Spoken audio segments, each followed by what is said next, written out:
Shabbat Shalom a todos os irmãos. Louvo a Deus pela vida de cada um dos irmãos que estão aqui presentes, os irmãos que estão participando na live.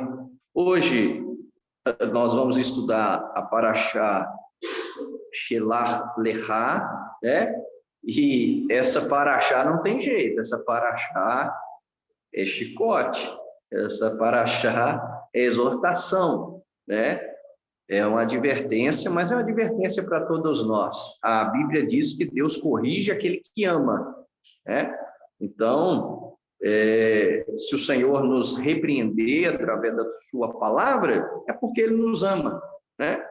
Então, Parashá Shelach Lecha, porção, né? Que significa envie para você, ou envie para si mesmo, né? Shelach significa simplesmente envia. Lecha, né?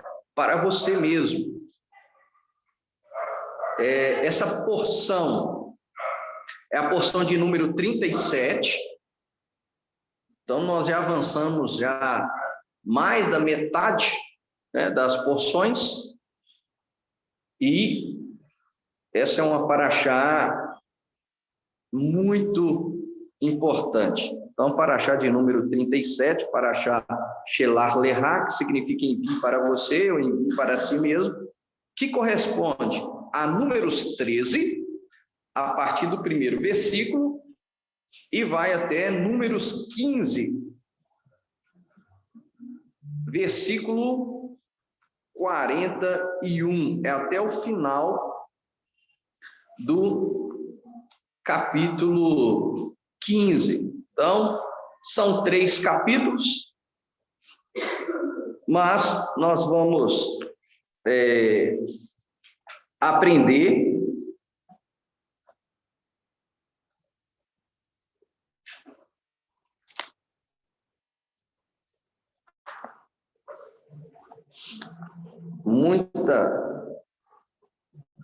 muitas coisas nessa Parashá. Então, Parashá Shelach Lecha, envia para ti mesmo, ela começa assim.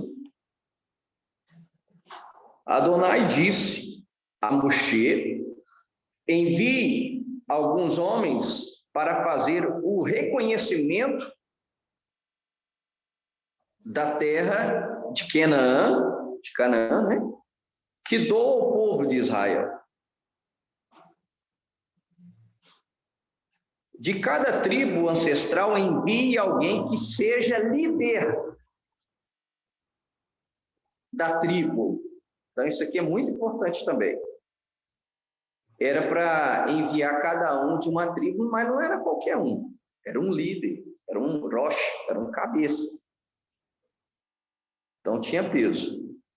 Moshe enviou do deserto de Parã, como o Senhor lhe tinha ordenado.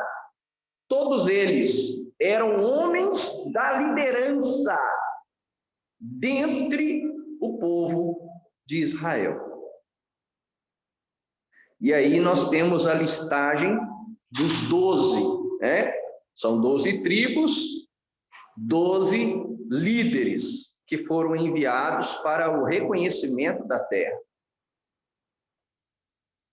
E esse reconhecimento era para constatar de fato, né, que essa terra era uma terra boa, que era uma terra que mana leite e mel, uma terra fértil, próspera, e que de fato aquilo que Deus prometeu para eles ao os tirar do Egito era aquilo que estava proposto para eles na terra de Canaã.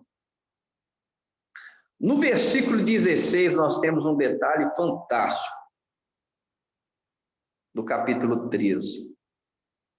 Esses são os nomes dos enviados por Moshe para fazer o reconhecimento da terra. Moshe, isso aqui é fantástico. Moshe deu a Rocheia, a Oséias, né? O filho de Num, o nome de Yehoshua. de Josué. Por que que o Eterno, o Moshe, na verdade, Moisés, muda o nome de Oséias para Josué? O nome dele era Rocheia, e não Yehoshua. Ele ganhou um outro nome aqui. Só aqui, irmãos, a gente ia ficar aqui horas, né? O Yud, que saiu lá de Sarai, ele vai ser colocado aqui e aí vai embora. E toda vez que tem essa questão de nome na Bíblia, tem um porquê, tem um significado. Porque é o que a gente sempre ensina aqui. Nome vai falar daquilo que a pessoa vai ser, né? Nome fala de identidade. E isso é uma curiosidade judaica. É muito comum, por exemplo, quando tem alguém enfermo numa família judaica e vai nascer uma criança, for menino, eles colocam o nome de Rafael.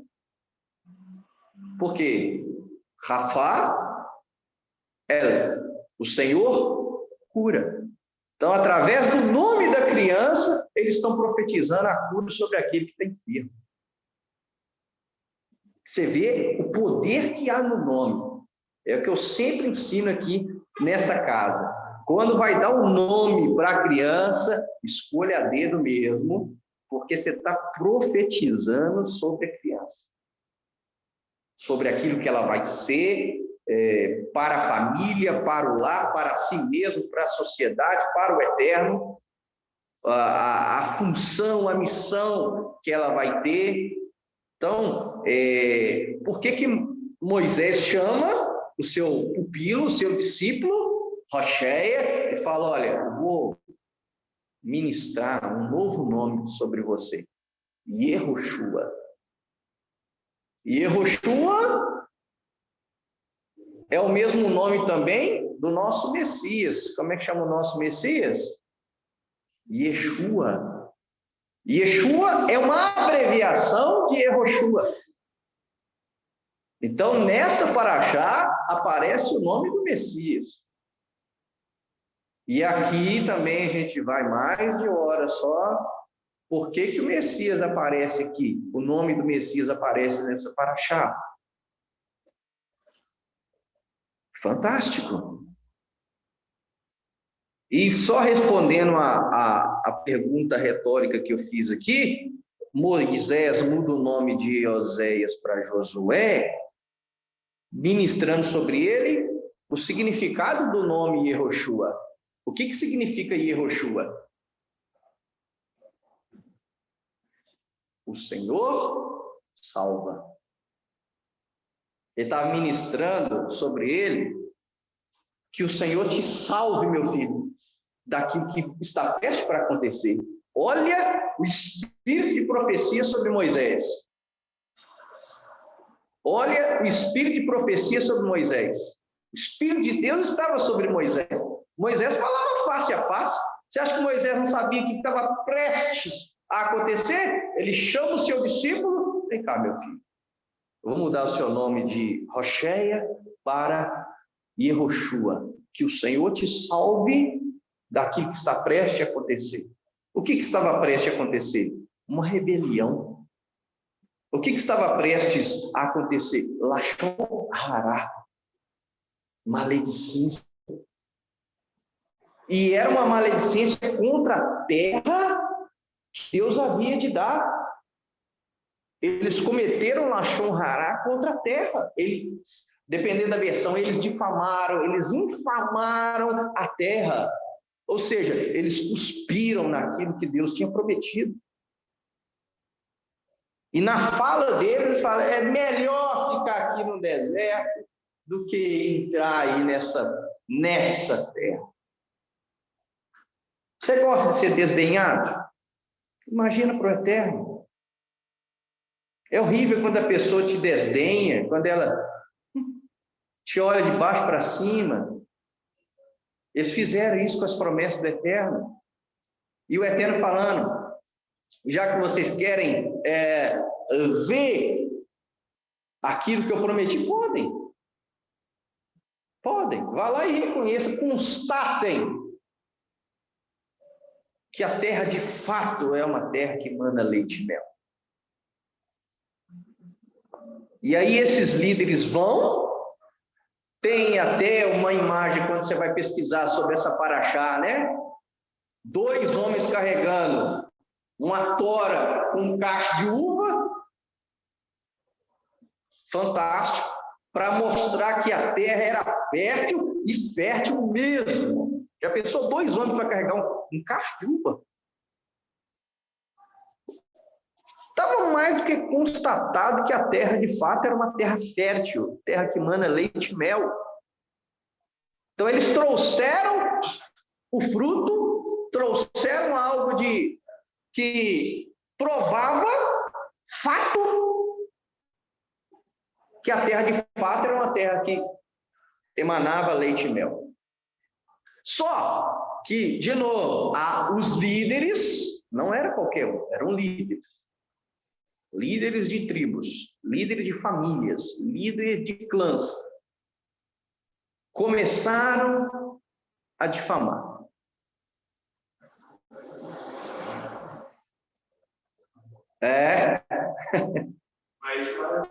Ainda hoje.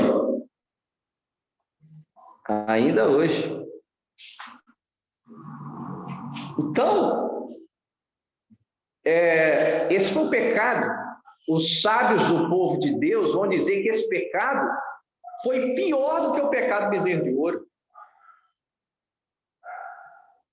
Pior do que o pecado do bezerro de ouro.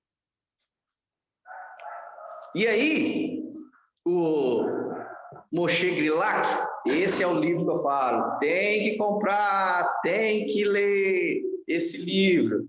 Wesley, tem que comprar, tem que ter esse livro. Ele é fantástico.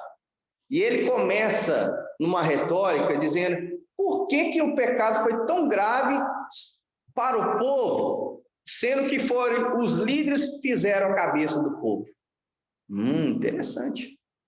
O povo não foi lá e viu. E o Moshe Grilak, ele vai ser brilhante nessa paraxá,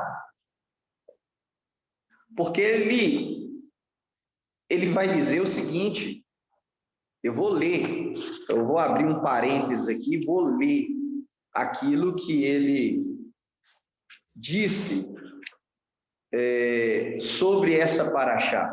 Vou pegar o que os líderes das tribos fizeram com o povo. Abre aspas. O povo foi vítima de uma campanha publicitária bem orquestrada e sofisticada. Esses líderes eram habilidosos na arte de passar informações, obviamente objetivas, entre aspas, de modo seletivo. Lembra que eu falei da memória seletiva? Em uma ministração minha eu falei sobre a memória seletiva. Esquece as partes boas e só faz um recorte. Não, isso aqui. Então, eles passam informações, obviamente, objetivas de modo seletivo, manipulando-as de forma a induzir os resultados esperados. Olha só como eles são. Eles planejaram bem o seu discurso para que pudessem exercer sua influência destrutiva sem que interesses pessoais ocultos fossem revelados. Então o povo foi vítima disso aqui. Da liderança, dos líderes. Então eles fizeram uma campanha publicitária bem orquestrada e sofisticada, manipularam as informações para induzir as pessoas no resultado que elas esperavam. Só que o resultado que elas esperavam, existia um interesse pessoal oculto ali que eles não queriam revelar. Eu vou difamar de uma certa forma para as pessoas aderirem à minha ideia, só que por trás dessa ideia eu tenho um objetivo oculto. Então, estes foram os espias. Foram isso que eles fizeram. Então, Moshe Grilá levanta a questão. Então, por que o povo foi culpado? Foi tão culpado, recebeu uma punição tão grave, que foi de perambular pelo deserto 40 anos, se eles foram expostos a uma campanha publicitária bem orquestrada. Então, eles não têm tanta culpa. Pensa, eles não foram lá inspecionar a terra. E esses líderes foram. Segundo, eles eram líderes. Não era qualquer pessoa. Terceiro, vem 12. 10 fala, rapaz, o negócio é difícil. Não dá. Só 2 que falam, não, gente, dá sim.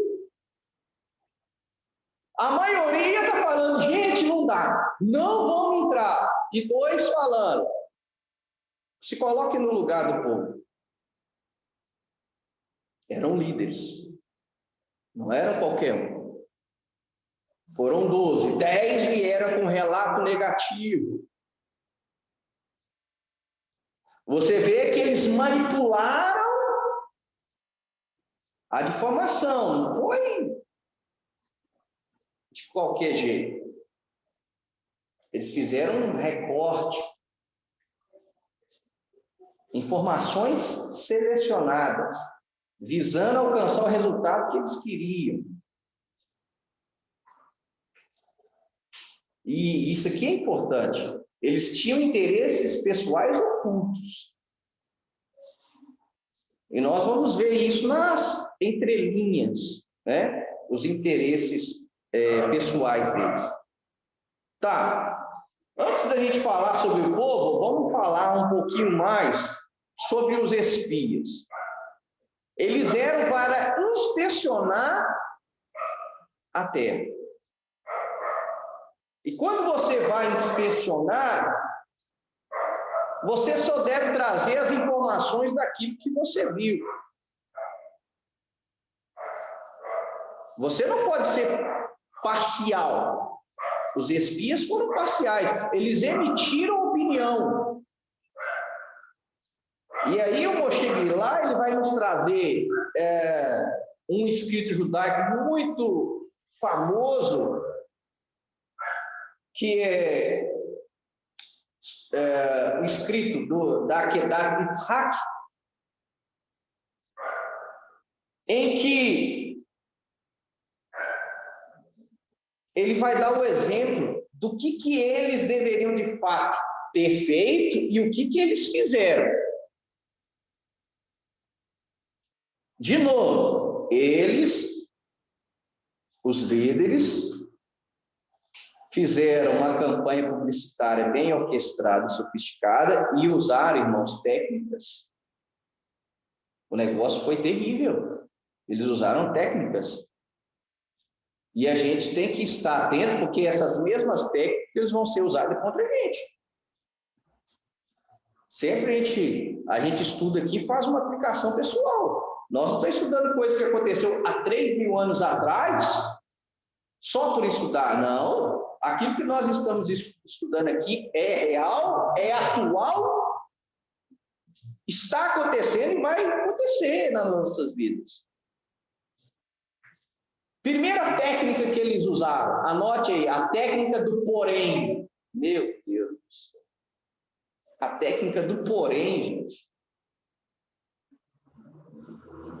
Aí você vai abrir a sua Bíblia em Números 13. Nós vamos ler o versículo 27 e o 28. A primeira técnica deles, a técnica do porém. Gente, isso é muito atual. olha só o relato dos espias. Fomos à terra a qual nos enviaste, e também dela emana leite e mel. E este é o seu fruto. Nossa, olha só. Então eles testificaram, olha, nós fomos enviados para inspecionar se a terra era uma terra que emana leite e mel, e é. E olha aqui a contestação, olha o tamanho desse cacho de uva. Não foi só o cacho de uva, vieram outros frutos da terra também. Então, eles mostraram o fruto da terra. Só que eles não pararam. Porém, como assim porém? Que porém é esse? Porém, olha o detalhe, forte é o povo que habita na terra. E as cidades são muito fortificadas e grandes. E também, nascidos de gigante, vimos ali. Então, eles usaram a técnica do porém.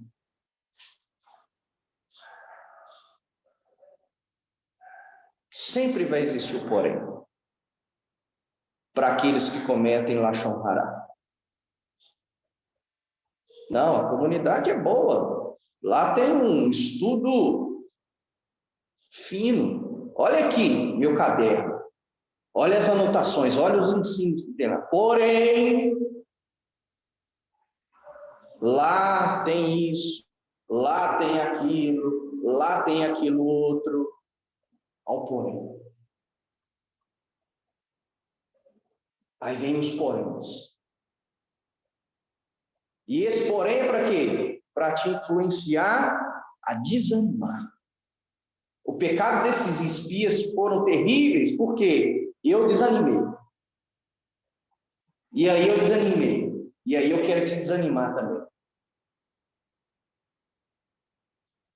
Trazendo para a Brit Hadashah, para o Novo Testamento, Yeshua, Jesus, com quem Jesus foi mais feroz e bateu de frente? Com os escribas e fariseus hipócritas.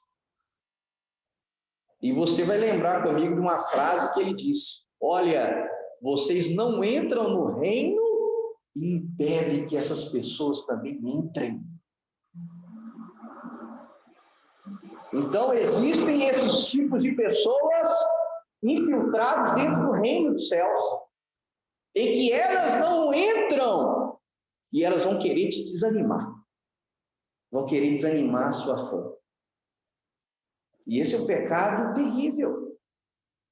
Por que ele é terrível? Porque essa é a função de Rassatã, de Satanás. Qual que é a função de Satanás? De tirar do caminho. E aí essas pessoas se dão ao privilégio de fazer a mesma função de Satanás. O céu é bom, o reino de Deus é maravilhoso, porém, você vai ter que abrir mão de muita coisa. Foi isso que eu ouvi quando eu converti aos 15 anos. Que isso? Você é muito jovem, 15 anos. Você tem a vida toda pela frente. Deixa para você converter quando você estiver velho. Prestes a morrer. Olha só, você vai ter que deixar de beber, de ir para a balada, de se divertir. Você vai perder a sua vida. Essa foi a fala para mim. E se eu fosse influenciável? Estou muito novo mesmo. Vou perder a minha juventude. Só que eu já tinha lido a palavra de Deus. E aí, quando esse familiar meu falou isso, eu lembrei da palavra de Yeshua, do ensinamento de Yeshua. Aquele que quiser ganhar a sua vida, vai perder. Mas aquele que perder a sua vida por amor de mim, vai ganhar. Então, muitas das vezes, nós estamos perdendo. Nossa, você está perdendo a oportunidade de se divertir, você está perdendo a oportunidade de viver. Mas aquilo que para eles é perda, para nós é lucro, para nós é ganho. Então, a primeira estratégia que os espias usaram foi a técnica do porém. Não, é bom, é top, é porém, é a primeira técnica daquele que comete lashon hará, maledicência. A Kedat Yitzhak vai nos dar o que de fato eles teriam que falar, fazer e o que eles fizeram. Olha só o que diz esse recorte que o Moshe Grilá fez do livro Akedat Yitzhak. Essa situação assemelha-se ao homem que diz ao mensageiro: vá à casa do tecelão, busque para mim um chalé, verifique a aparência, o preço e a qualidade da lã, pois desejo comprá-lo. Se o enviado voltar e disser: eu vi, eis que sua lã é limpa e boa, e seu preço é de 1000 moedas de ouro. O enviado cumpriu sua missão. Então, era isso que os espias tinham que fazer. No entanto, se ele disser: eu vi, eis que é belo e grande, porém, seu preço, 1000 moedas de ouro, é muito alto. Então, ele deixou de ser um mensageiro para tornar-se um consultor, um conselheiro, pois condicionou suas palavras com a expressão porém. Exemplo fantástico. Eles só tinham que ir e falar: olha, a terra que, de fato, uma terra que emana leite e mel, está aqui o fruto. Lá, poderia ter falado, lá tem gigantes. Passou a informação. Era para passar a informação daquilo que eles viram. Mas não virarem consultores, conselheiros, não induzir as pessoas com informações selecionadas arbitrariamente para influenciar as escolhas das pessoas. E por trás disso tudo tinha um desejo oculto pessoal. Fantástico. Segunda estratégia, primeiro nós estamos só nos espias. Segunda estratégia que eles usaram: armadilhas psicológicas. Meu Deus do céu. Primeiro foi a técnica do porém, agora armadilhas psicológicas. Eles apelaram para o psicológico das pessoas. Gente, esses líderes, esses espias, era ruim. De onde que Moshe Grilá tira isso? Números 13 e 29. Amaleque habita na terra do sul e o Iteu no monte. Números 13 e 29. Por que armadilha psicológica? Eu vou ler um comentário judaico, Yakut Shimoni, de Bamidbar, que vai nos explicar por que foi técnica psicológica, artimanha psicológica. Olha o que diz o Yakut Shimoni. Por que começaram com Amaleque? A situação se assemelha à criança que pecou e foi açoitada com cinta. Quando se quer amedrontá-la, é só lembrá-la da cinta.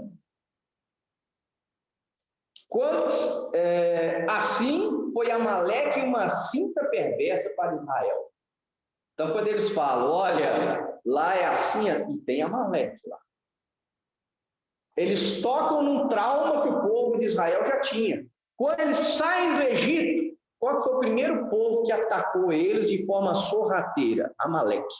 Amaleque ataca Israel, eles ainda saindo do Egito, e atacou-os por trás. Pegou primeiro mulheres, crianças, idosos. Por isso que o Eterno falou, olha, Amaleque, risca eles de debaixo do sol. Risca a memória deles. Esse povo aí não tem que ter comunhão nenhuma com eles, eles têm que ser eliminados. Porque são cruéis. E aí, quando os espias mencionam Amaleque, eles tocam no trauma. Vocês querem enfrentar Amaleque de novo?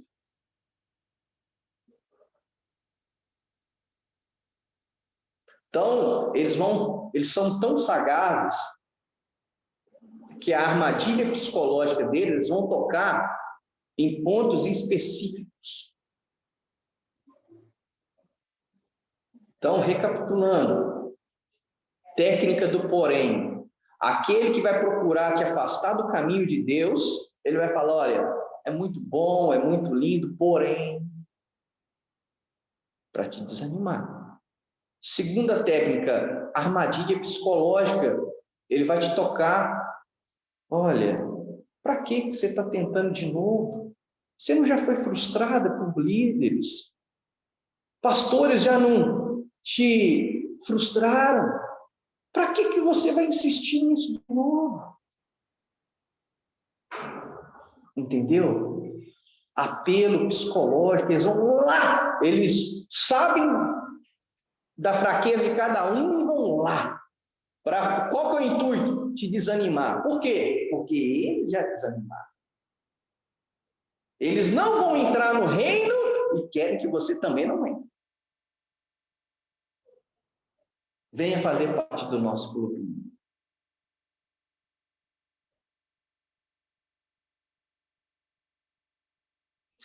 Terceira técnica, recursos dramáticos. Meu Deus, esse aqui é o pior, gente. Recursos dramáticos. Eles vão usar de recursos dramáticos para te desanimar da caminhada com Deus.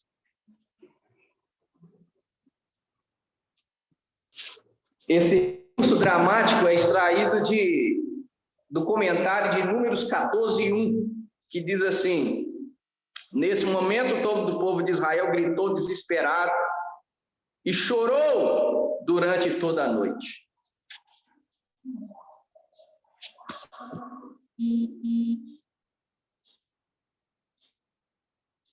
E aí vem uma Akut-Shimoni de novo, de Shelah, dessa paraxá, e vai nos trazer informações adicionais. Por que o povo chorou a noite inteira? Vamos lá.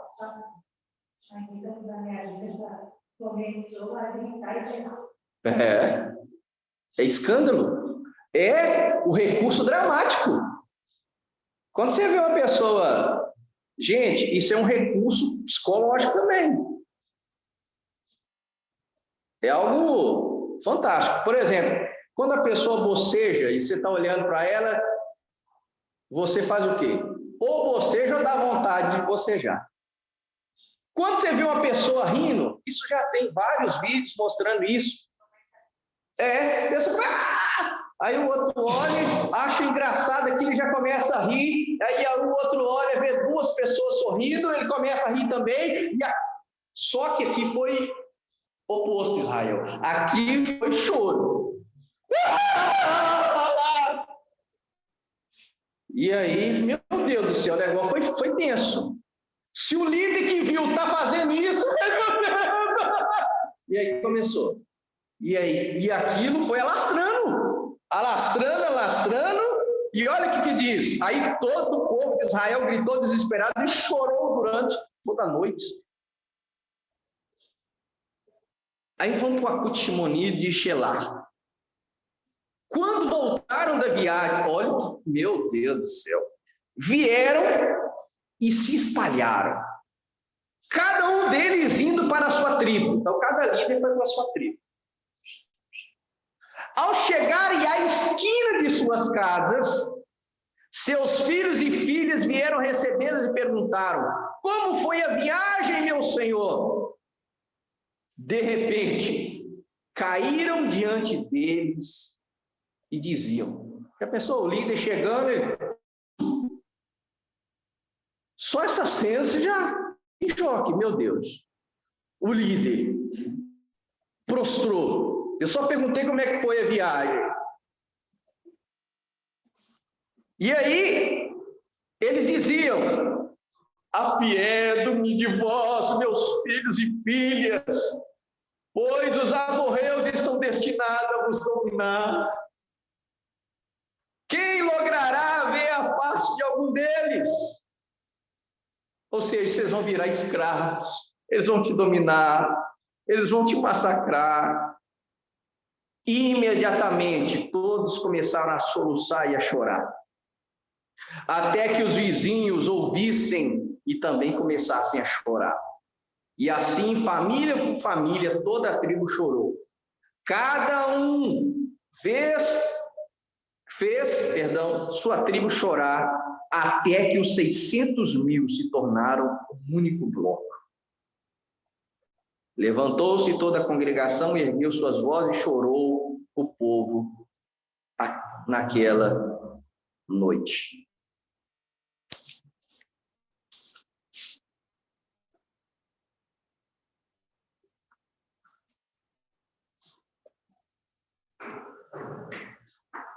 Então, 3 estratégias nós estudamos aqui, daquele que vai querer te desanimar da caminhada.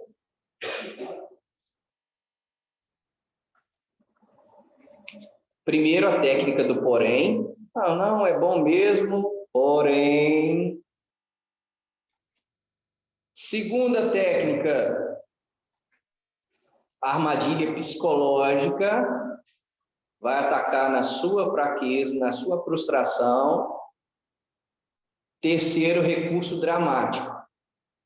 Vão dramatizar mesmo. É ator e atriz de novela.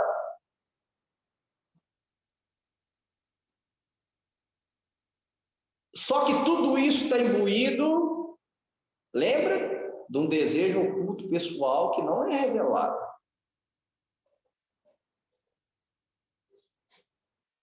Analisando o relato dos espias, qual que era o anseio inconsciente deles? O desprezo da terra. De novo, extraindo o relato do livro Akedat Yitzhak. Diz assim: pois não foi por fraqueza de espírito, mas porque desprezaram a terra, conforme foi dito nas Escrituras. E vossas crianças, que dissestes que serviriam de presas, estas as trarei e conhecerão a terra que vós desprezastes. Números 14, 31. O desprezo pela terra quase nos destruiu em todas as gerações. Por sua causa fomos exilados da terra. E nunca alcançaremos nossa plenitude, a não ser que retornemos a esta terra. Então, na verdade, eles desprezaram, é o desprezo, desprezaram o eterno, desprezaram a promessa do eterno, desprezaram aquilo que o eterno poderia dar a eles. E aí, eles soltam esse relato. Voltemos para a questão inicial. Esses foram os líderes. Se os líderes, agora de novo, nessa campanha publicitária orquestrada e sofisticada, com essas técnicas que eles usaram, até a gente cairia, não? Por que Deus puniu o povo? Olha os artifícios, as estratégias que eles usaram. Por que que o povo foi punido? Emprestou o ouvido para Alachon Hará. Só que Moshe Grilá,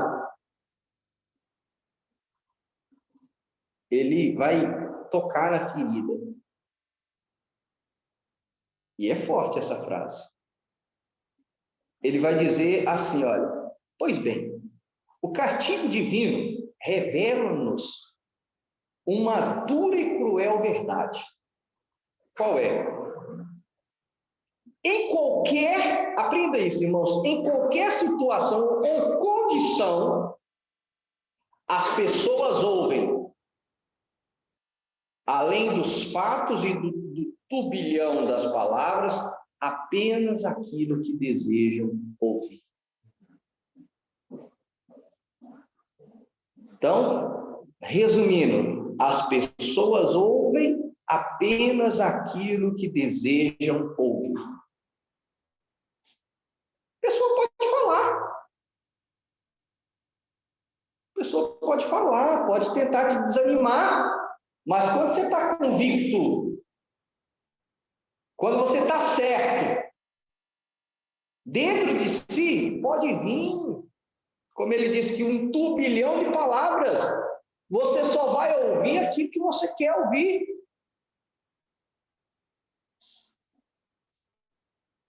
Por isso que a gente sempre prega, ensina, instrui, orienta, motiva a que busque a sua experiência pessoal com o Eterno. Busque a sua experiência pessoal com o Eterno. Por quê? Aí pode vir um argumento que for. Nossa, acredita na Bíblia? Nesse livro arcaico, ultrapassado, que a ciência já desfez dele? Nossa, você acredita em Deus? Você tem curso superior? Não acredito. Você é um acadêmico, você é um estudioso. Pode vir um argumento que for. Você não vai desanimar. Você não vai desistir. Você está convicto. Você tem a sua experiência pessoal. E aí, como diz Paulo, aí você não é levado por qualquer vento de doutrina. Não, eu estou certo, eu estou convicto, eu tenho certeza daquilo que eu vi e daquilo que eu experimentei. É o que Jó disse: Senhor, antes eu te conhecia de ouvir falar, agora os meus olhos te veem. Eu tenho intimidade, comunhão com o Senhor. E aí pode vir o argumento que for.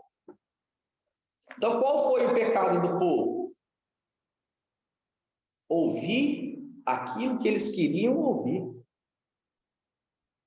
Aqui é o X da questão. Lembrando de novo, eram quantos espias? 12.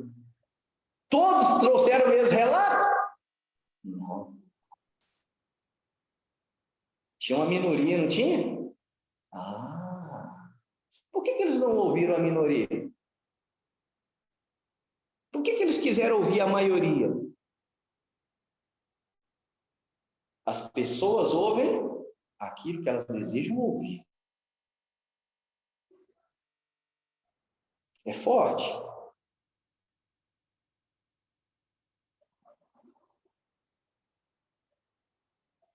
Aí, Moshe Grilá vai meter a cajadada no povo agora.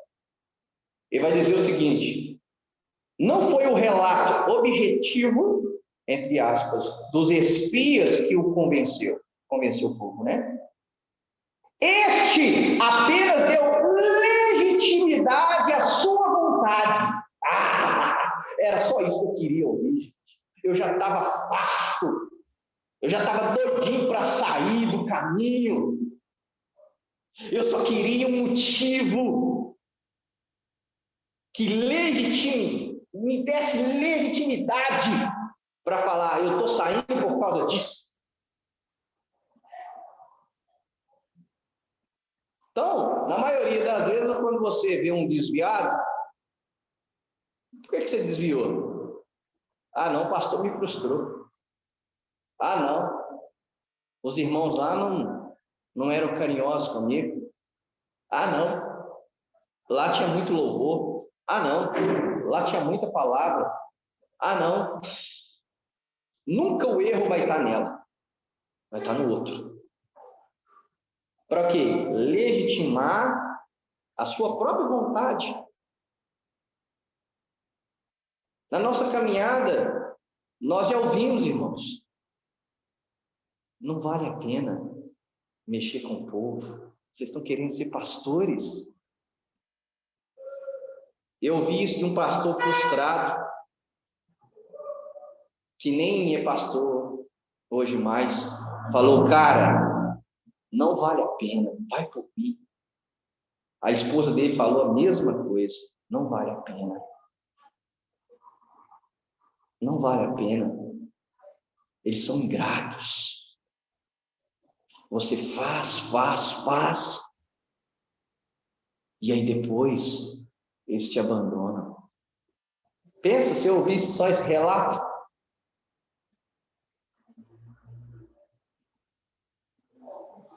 Se eu fizer um recorte seletivo, não, ele está certo. Olha só, já fizeram isso comigo, já fizeram isso, já fizeram aquilo outro, e eu começar a me vitimizar. É verdade, não vale a pena ser pastor. E os frutos? E as experiências? E o prazer que a gente tem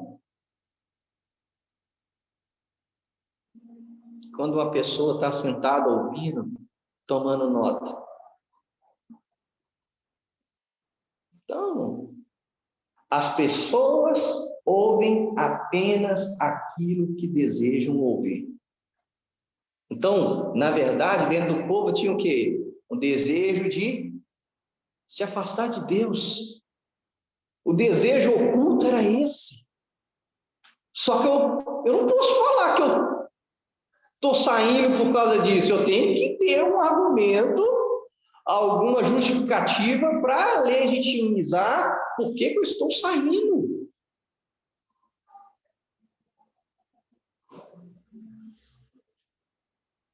E aí, vamos para Números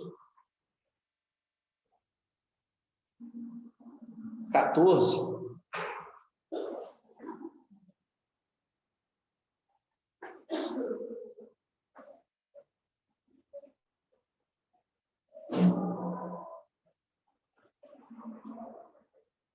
Olha só, irmãos, uma advertência: não brinquem com o eterno. Não brinquem com o eterno. De Deus ninguém zomba. Olha só o que diz Números 14. Nesse momento, todo o povo de Israel gritou desesperado, berrou, como diz a versão da Sandra, e chorou durante toda a noite. Além disso, todo o povo de Israel começou a murmurar contra Moisés e Arão. Toda a comunidade lhes disse, olha o que eles disseram: desejaríamos ter morrido na terra do Egito ou morrido aqui no deserto. Aí o Eterno falou, está fechado. Negócio fechado. Vocês querem morrer no Egito? Querem morrer no deserto? Negócio fechado, vocês vão perambular aí 40 anos no deserto. E vão morrer aí. Versículo 3. Olha o drama por que Adonai está nos levando a essa terra onde morreremos a espada? Olha o que eles disseram: nossas mulheres e filhos pequenos serão levados como despojo. Aí aqui, na hora que eles falaram das crianças, né, pastor Wagner? As crianças não têm culpa. Crianças brilhantes. Crianças não têm culpa. Aí agora as crianças ser responsabilizadas por causa dos pais, o Eterno não faz isso. Aí sabe o que o Eterno promete nessa paraxá? Sabe aqueles filhos seus que vocês falaram que eles vão ser despojo? Eles que vão herdar a terra que eu prometi. Vocês não. Vocês foram reprovados. Mas essas crianças, eles vão herdar aquilo que era para vocês, mas vocês não quiseram. Eles vão herdar a terra da promessa. Lembra? Precisamos de uma desculpa. Precisamos de algo que venha legitimizar aquilo que de fato está dentro do meu coração. E aí, na própria fala deles, revela, né? Deixa nas entrelinhas o real interesse, a intenção. Está oculta. Parece que eles estavam em dois por também. Parece? Vamos terminar o versículo. Olha só. Não seria melhor voltar ao Egito? Olha o versículo 4, e é o checkmate. E eles diziam uns aos outros: vamos escolher um líder e voltar ao Egito. Pronto. Qual que é a real intenção? Qual que é o símbolo do Egito? Anote aí, sociedade sem restrição. E é interessante, porque quando você vai lá, Tiago, no original, para o nome do Egito, o que é? Mitzrayim. Mitzrayim, Egito. Só que o significado de Mitzrayim é dificuldade, é cerco, é não ter liberdade. Lembra da ministração que eu trouxe? Escravos no Egito, mas a velha natureza livre. Lá eu tenho restrições para servir a Deus, para fazer a vontade de Deus, mas lá eu sou livre, a minha carne é livre, eu faço o que quero, eu acordo a hora que quero, eu adoro a Deus o dia que eu quero é isso, eu como o que quero, eu faço com o meu corpo as minhas regras. O Egito é bom demais. Eu sou escravo, mas minha carne é livre. E esse Deus aí, ele nos libertou, nos livrou do pecado, de sermos escravos do pecado, de sermos escravos da nossa natureza carnal, porque aquilo que governa o nosso corpo, nós nos tornamos escravos dele, é o que diz Paulo. Se você tem um vício, você é escravo do vício. Quem que te controla? É o vício. Eu não consigo, eu tenho que usar.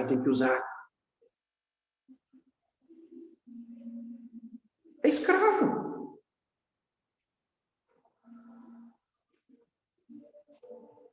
Então, servindo a Deus, eles estavam servindo a Deus, eram livres, porém a velha natureza deles estava escravizada. Eu não estou gostando disso. É a paraxá passada, né? A palavrinha lá, de graça.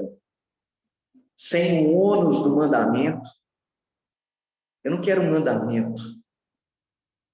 Não quero mandamentos para seguir. Eu quero ser livre. Eu quero fazer o que vem na minha mente. E aí está o que a irmã Sandra falou. Vamos levantar um outro líder, um Rosh, um líder, um cabeça, e vamos voltar para o Egito. Olha só, o que eles eram no Egito? Eles estão preferindo voltar para o Egito. E aí, quando você pega um comentário desse desejo deles, a tradição vai dizer um novo líder e uma nova filosofia para voltarmos para algo mais fácil, que exija menos sacrifício. Verdade? Tem lugar, Wesley, que sua presença não vai ser notada. Se você faltar do culto, o problema é seu. O dinheiro está na caixinha? Se o dinheiro estiver na caixinha,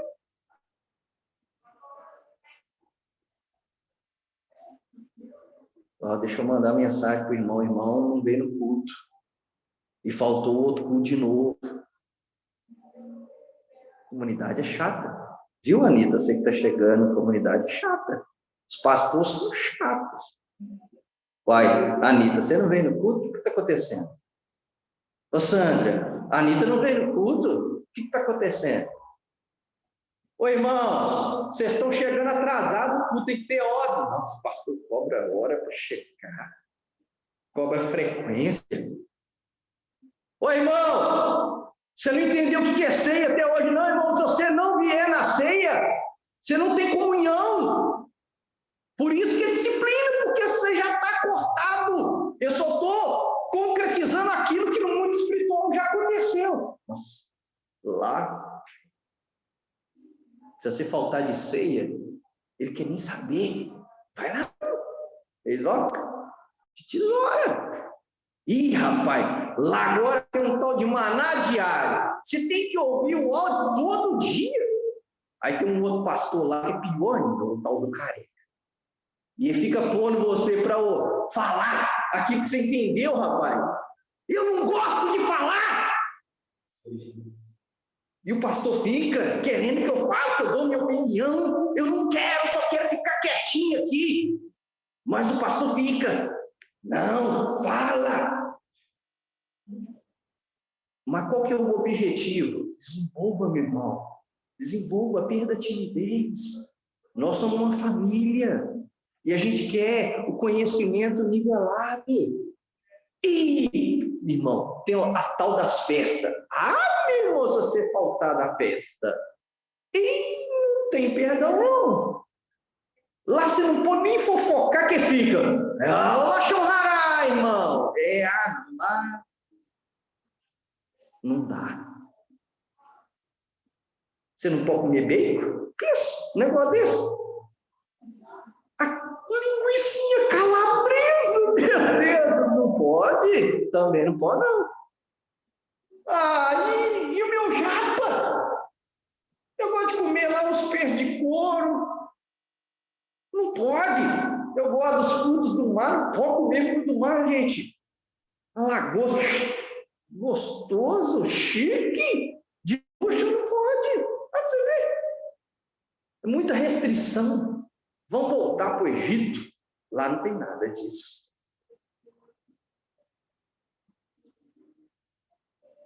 Então, irmãos, é uma aplicação pessoal que eu estou fazendo aqui para nós.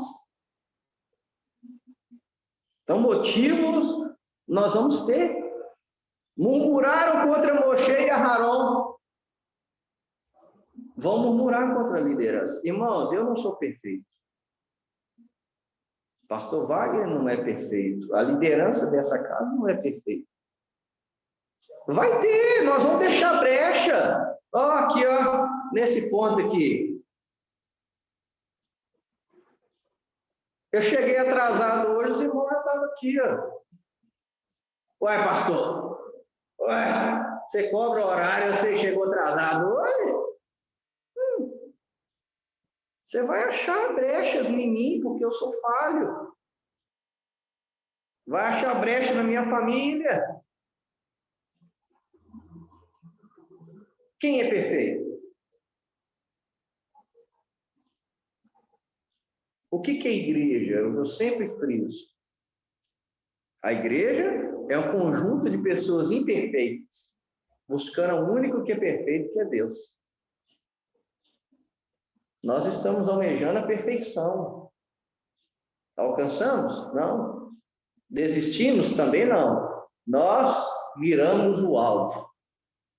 E nós vamos alcançar, pela misericórdia do Eterno. Então,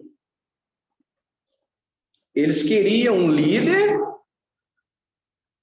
queriam voltar para o Egito, que literalmente era voltar para uma filosofia de algo mais fácil que exigisse menos sacrifício.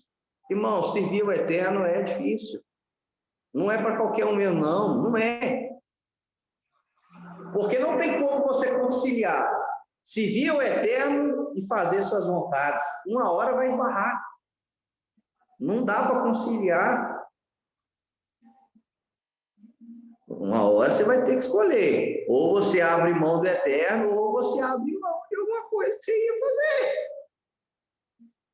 Uma delas é porque vocês sempre mandam mensagem. Esse é o bem, eu vou mentir. Aí. E aí? É legal? Teus irmãos, para não mentir, mandam uma resposta curtinha. Eu não estava bem. Só mandou assim. Aí eu falo, rapaz, eu sei ler as entrelinhas também. Mas isso é o quê? É chatice ou cuidado? Depende. Depende de quem vê.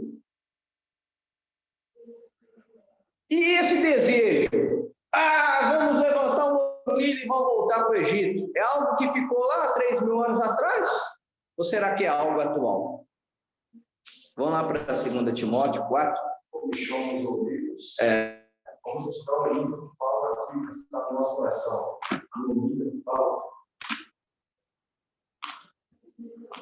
Vamos para church. Agora está na moda church. Essa parte aí você corta, viu, Rafa? Pior que a gente solta umas. Então vamos lá, 2 Timóteo 4.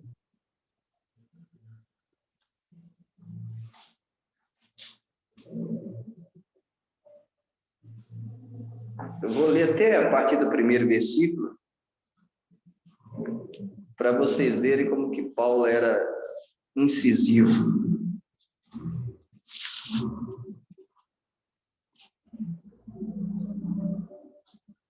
Segundo Timóteo 4.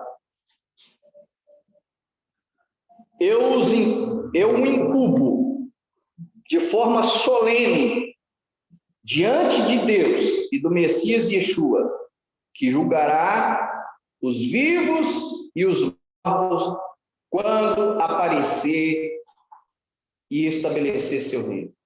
Anuncie a palavra, esteja pronto, quer seja o tempo favorável, quer não. Convença, censure. Ih, pastor, agora não está podendo censurar mais não. E exorte com paciência inesgotável e com o ensino. O versículo 3. Porque vem o tempo, olha só o que Paulo diz, porque vem o tempo em que as pessoas não terão paciência com o ensino sadio. Aí, velho. Aí é coach. Aí é coach. Aí, então, Paulo está dizendo, meu filho, vai chegar o tempo que as pessoas não terão paciência com o ensino sadio. Mas proverão meios para satisfazer suas paixões, a carne, e reunirão em torno de si mestres que dirão tudo o que lhes faz as orelhas coçar. Ai, que delícia! Ai, que discurso! É por isso que está na moda hoje ser coach. Que teologia nada é coach. É igreja inclusiva. Não, ensino sadio, que exorta, corta reto, não. Eu quero ir num lugar onde o louvor fala, agora é só vitória, só vitória. É isso que eu quero ouvir. Tem sabor de mel. Você é um espelho que reflete a imagem do Senhor. Não olhe se o mundo ainda não notou. Você é um ouro de Ofir e por aí vai. É isso que eu quero ouvir. Esse negócio de ficar cantando, santo, santo é o Senhor. Adoração verdadeira? Não, eu quero um louvor que vai lá no meu ego. Deus te fez vencedor. Deus te fez vencer. Deus te fez você para vencer. Deus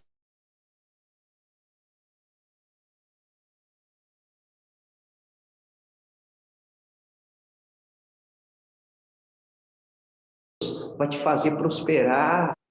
Lá exige alguma coisa? Lá o cara para chegar bêbado, se tivesse for de ser, o cara não problema nenhum. O cara pode estar com vício, não está, e já enfia ali da piscina lá e pronto. Por quê? Eu quero quantidade. Eu quero encher. E está cheia. O negócio é tão interessante que tem lugar que fala, né? Show da fé. Virou show. É exibição. E são as igrejas que mais tem gente. Por quê? Começa a pregar uma palavra que vai de confronto, vai nos tirar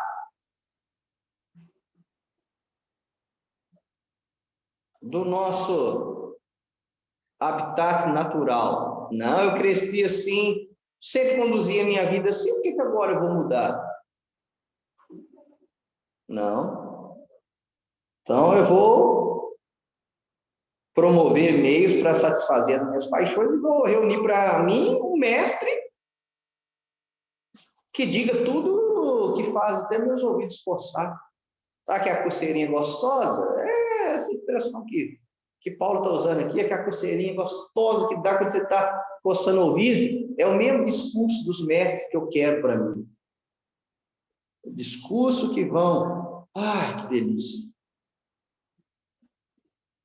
Sim, versículo 4.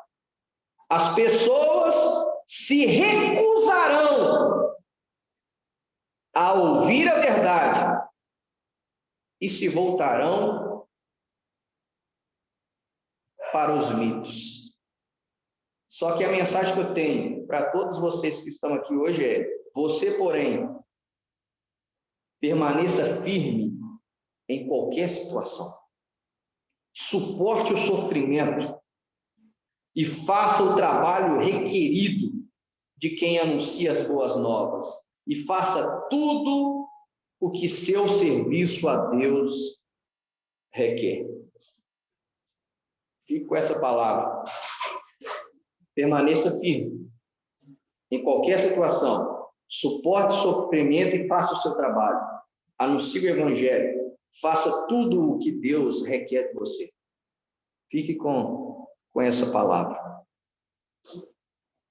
E para a gente finalizar, lá em Números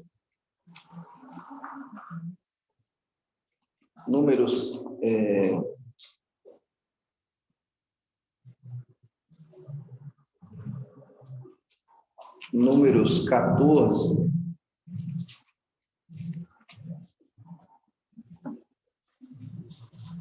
Números 14.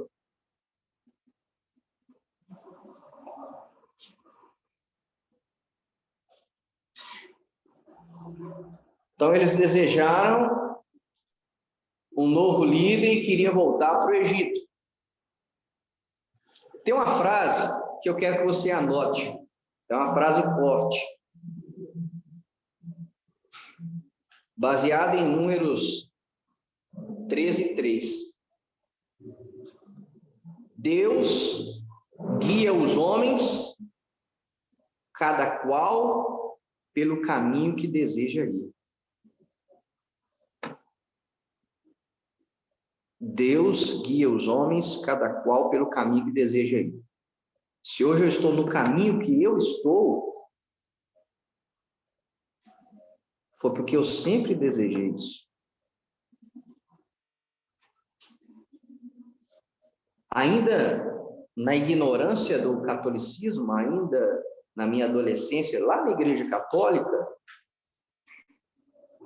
meus pais nunca foram religiosos.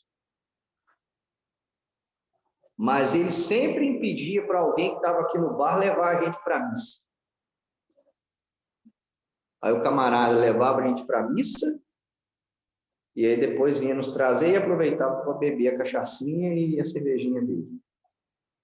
Meus pais não eram religiosos, mas eles sabiam, esse menino precisa ter religião, senão ele vai virar um troço. E aí eles me mandavam para a igreja católica. E chegava lá na igreja católica, eu prestava atenção na homilia do padre. E na minha alma já tinha o desejo de servir a Deus. E hoje, quando eu entro lá dentro da igreja, eu falo, meu Deus, como é que eu dobrei meu joelho diante de um negócio desse? Que beijei essa corda fedorenta que todo mundo põe na boca. Mas era a fé que eu tinha. Era algo que eu queria. E Deus olha a camaná. Lembra? Deus olha o coração, a intenção do coração. Eu vou tirar esse camarada aqui do meio desses ídolos aqui. Ele está querendo me servir, né? Mas vamos testar ele, né? E aí, meu tio se converte, a família dele toda se converte, e eles começam a ensinar a palavra de Deus para mim. E aí eu fui aprendendo a Bíblia. E antes eu não lia a Bíblia. E aí depois eu passei a contestar algumas coisas. Tem muita coisa errada lá. E eu quero a verdade. Deus guia os homens, cada qual pelo caminho que deseja ir. Falando, não, eu quero é Deus. Independente de agradar A ou B. Eu quero servir a Deus. Esse é o meu objetivo. É isso que eu quero para a minha vida. E aí eu comprei um abrigo com a minha casa, com a minha família. Eu demorei 3 meses para tomar a minha decisão de aceitar Jesus. Eu já estava frequentando há 3 meses. No meu coração, toda vez que o pastor fazia apelo, lá dentro, eu já tinha aceitado. Só que eu já não tinha feito a minha escolha pública, né? De ir lá na frente, levantar a mão, aceitar Jesus. Até que em um culto, em um evento fora da igreja, com vários sinais e prodígios que eu nunca tinha visto na minha vida, eu falei, não, hoje está demais. Hoje não tem jeito. Aí eu falei, aí no apelo eu vi que meu primo, vão lá comigo lá na frente, hoje eu tenho que entregar minha vida para Jesus. E aí, meu filho, por que eu demorei 3 meses? Porque eu sabia, no dia que eu aceitasse Jesus, e aí foi. Meus pais não aceitando, não. E aí pensem, olhe para a Anitta agora, 15 anos, eu tinha a idade da Anitta. Eu, na idade dela, tendo que chorar para ir para o culto. Pensa um cavalo de 15 anos. Aí, na idade de Israel, assim, do tamanho de Israel, chorando. Eu não quero ir para o culto, pai, deixa eu ir para o culto, eu só quero ir para o culto. Chorar para ir para o culto. Aí, às vezes, deixava, às vezes não deixava.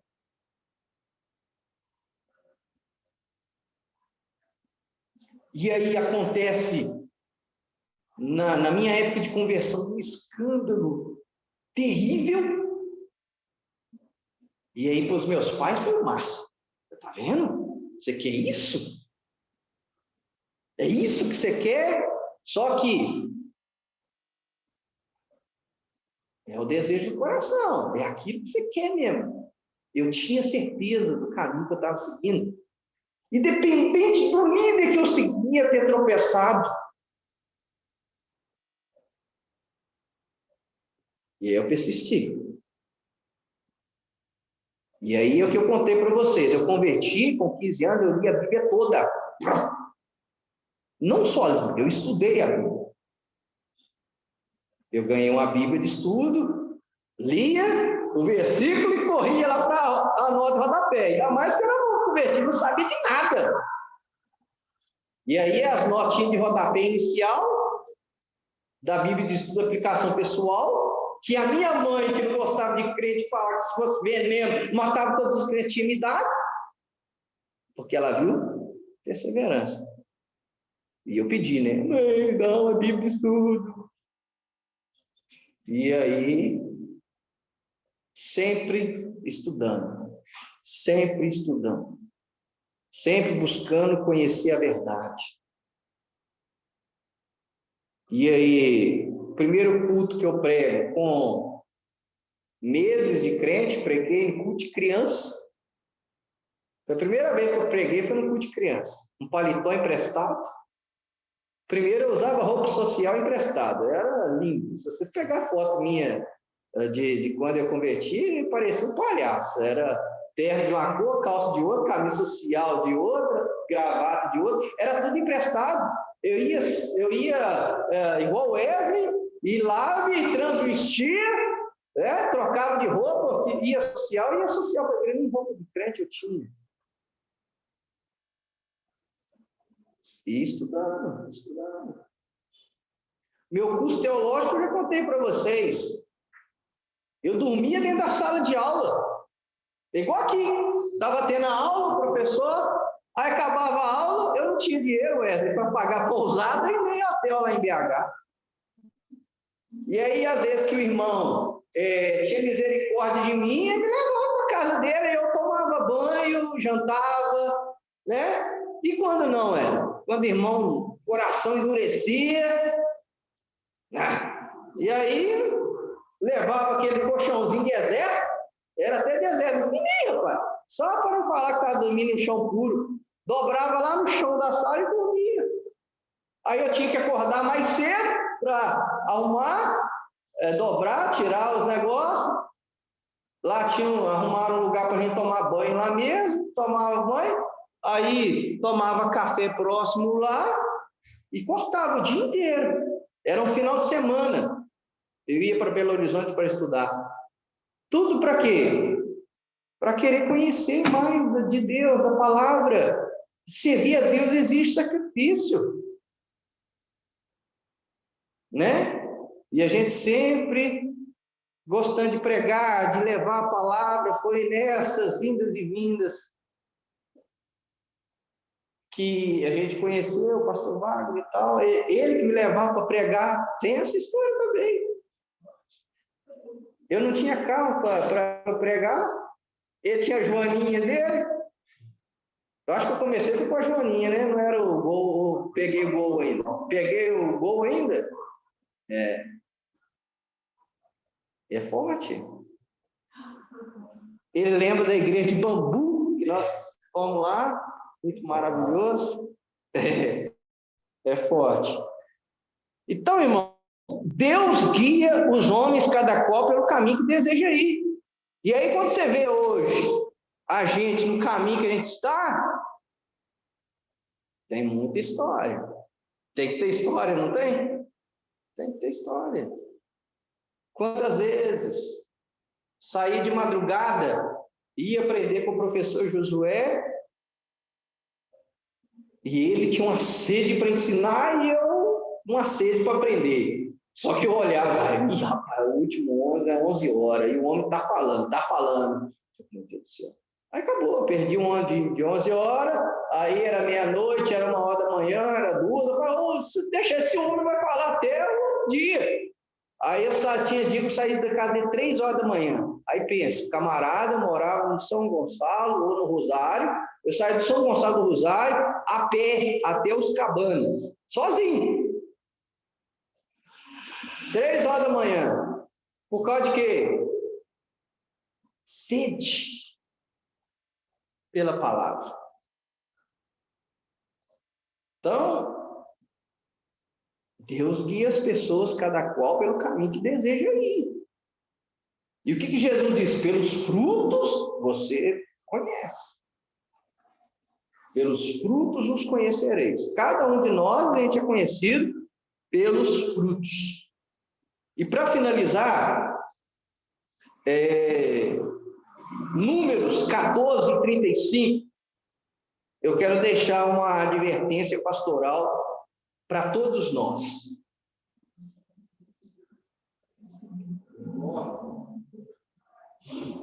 Números 14, 35, é uma advertência pastoral. Sabe por quê essa advertência?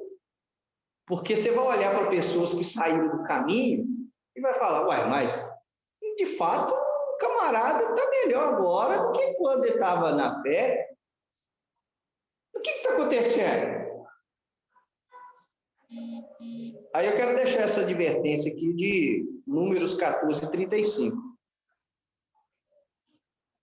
Eu, Adonai, falei, com certeza farei isso com toda a comunidade maligna que se reuniu contra mim. Eles serão destruídos no deserto e morrerão ali. Qual que é a advertência?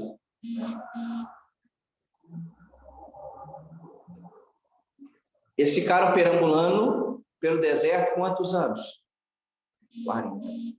Foi uma punição imediata? Não. Foi uma punição lenta.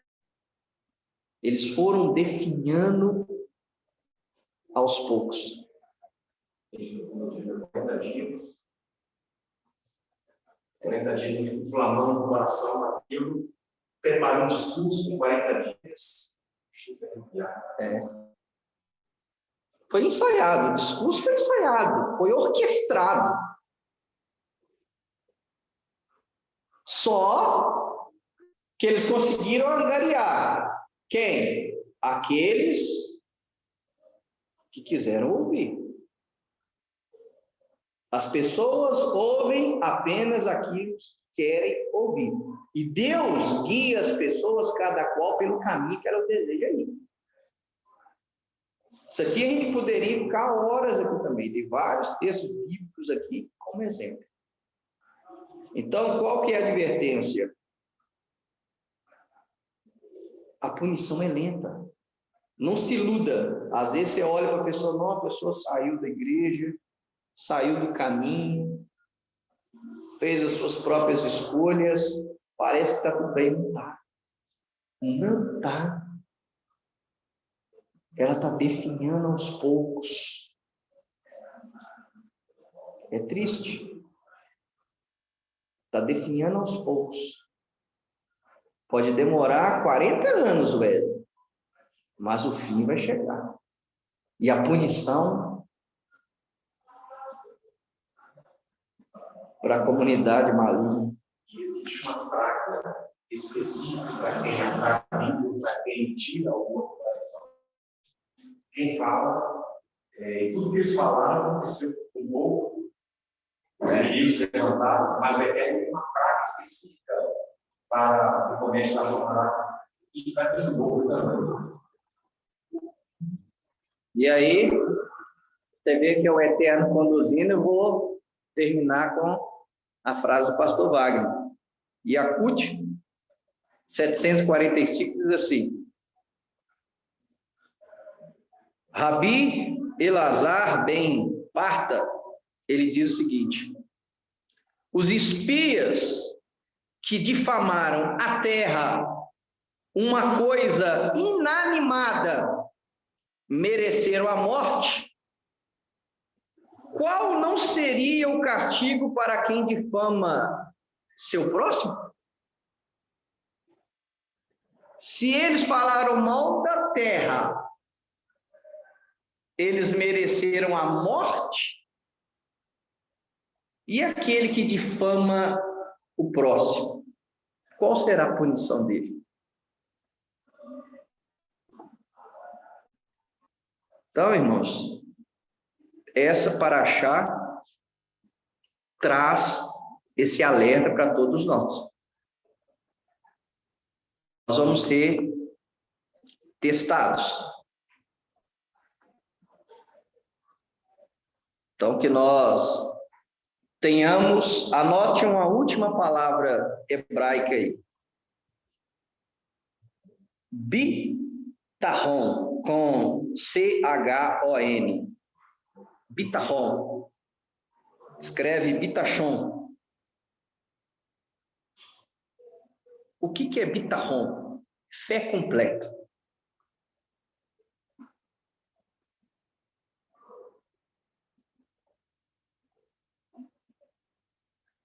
Se sentir seguro é no sentido de segurança.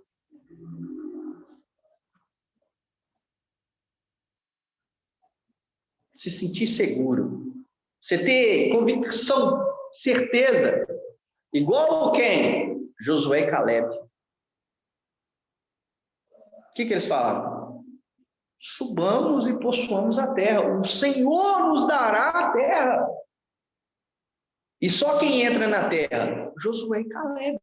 Dessa geração toda aqui, só os dois. Porque eles tiveram o quê? Bitachon. Segurança. Fé completa. Estavam seguros que Deus daria a eles aquela terra. Então, para nós herdarmos o reino do céu, nós temos que ter bitachon. Fé completa. Estar seguro da nossa fé. Pode vir quem quiser, irmão, argumentar comigo, debater comigo. Eu sei em quem tenho crido.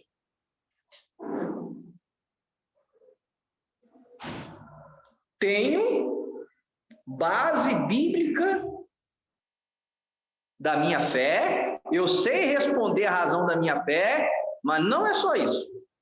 É o que eu sempre falo com vocês. Quem vence o debate? Quem está mais preparado. Não é quem tem a verdade. Você pode no debate perder. Às vezes te dá o branco, na hora eu não lembrei, se eu tivesse lembrado. Vence o debate quem está mais preparado. Então, debate não significa quem está certo e quem está errado. Você tem que saber responder a razão da sua fé. Por que eu estou aqui? Por que a minha fé é esta? E, além disso, ter a sua própria experiência com o Eterno.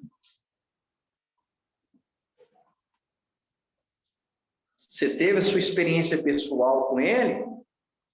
Isso aí você vai adquirindo na caminhada na fé. Eu contei hoje aqui mais algumas experiências da minha caminhada pessoal. Cada um tem. Eu quero ainda ouvir o testemunho do Wesley. Eu estou doidão para ouvir o dia que ele vai contar o testemunho dele aqui. Do que o Eterno fez na vida dele. Quem era o Wesley? Quem é o Wesley hoje? E quem o Wesley quer ser? Porque cada um irmão aqui pode dar o testemunho de vida dele. Sandra tem muita história, aí eu tenho que fechar só o testemunho dela, porque vai ser o culto inteiro. Tem o Tiago.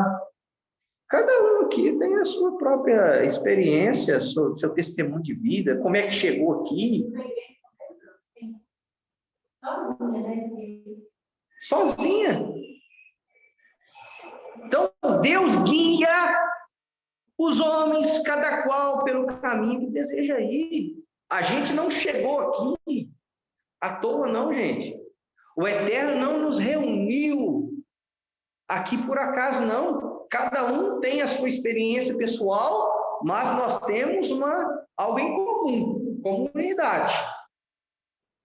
A fé no Deus Israel é comum acordo. A fé no Messias Yeshua é o comum acordo nosso. Crer na Bíblia de capa a capa, nós não abrimos mão disso.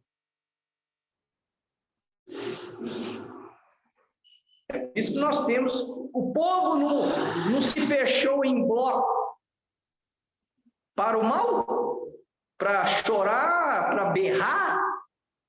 Nós temos que ter essa coesão, essa união de mesmo propósito.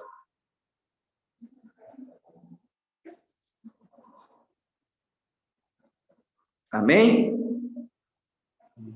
Então, vamos ficar de pé, vamos orar, agradecer ao Eterno por mais esse estudo da Paraxá.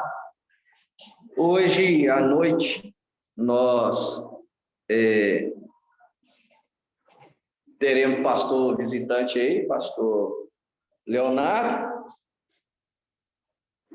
que é amigo nosso da Igreja Metodista. Então, os irmãos cheguem no horário, vamos fazer bonito. E porque é um pastor que nos respeita, sabe a nossa diferença e respeita. Eu acho isso muito bonito. O respeito. Observar a unidade acima da diversidade. Tem pontos teológicos que nós somos divergentes. E muitos. Mas não pode faltar o respeito, o amor, e isso não falta. E eu tenho certeza que Deus vai usar ele. É bom quando vem um pastor de fora, um pregador de fora que não sabe o que está acontecendo, e Deus vem, aí você fala. Você vê que o tema já está definido. Ele falou, ele estava alinhado no final do mês, falou, não, nós vamos para o início, agora vamos antecipar a minha ida, e o tema é esse, vida cristã. Deus já me deu o tema. Eu falei, eita. Então, deixa Deus falar. Deixa Deus falar. A gente sabe que se falar alguma coisa divergente, normal.